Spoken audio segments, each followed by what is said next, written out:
Kakšno je sporočilo velikonočne razstave tukaj v Dupljah?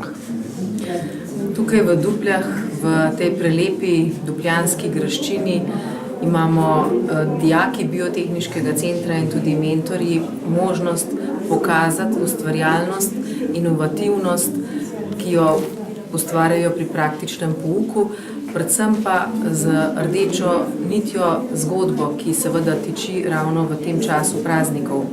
Naj posebej poudarim, da je dupljanska graščina naš posvojen spomenik v okviru programa UNESCO šola, katera smo že vrsto let.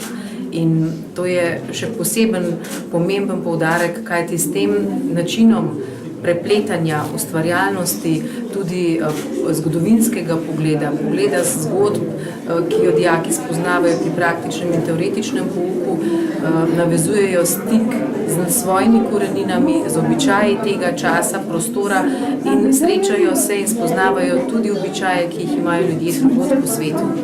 Mislim, da je to velika dodana vrednost za naš šolski ustvarjalni prostor, kjer želimo odpirati učni proces in ga odpirati navzven, pa velika priložnost za to, da se povežemo z lokalnim okoljem in da na ta način se srečamo. Moram povedati, da na naše razstave tradicionalno prihajajo ljudje si ogledati res nove stvaritve, ki nastajajo vsako leto ob tem velikonočnem času in ob novoletno-božičnem času. Koliko časa je pa ta razstava odprta in kdaj se jo lahko ogledamo? Razstava je najbolj intenzivno odprta sedaj v odprtju, potem je pa odprta še v tem času do Velike noči in še en teden potem.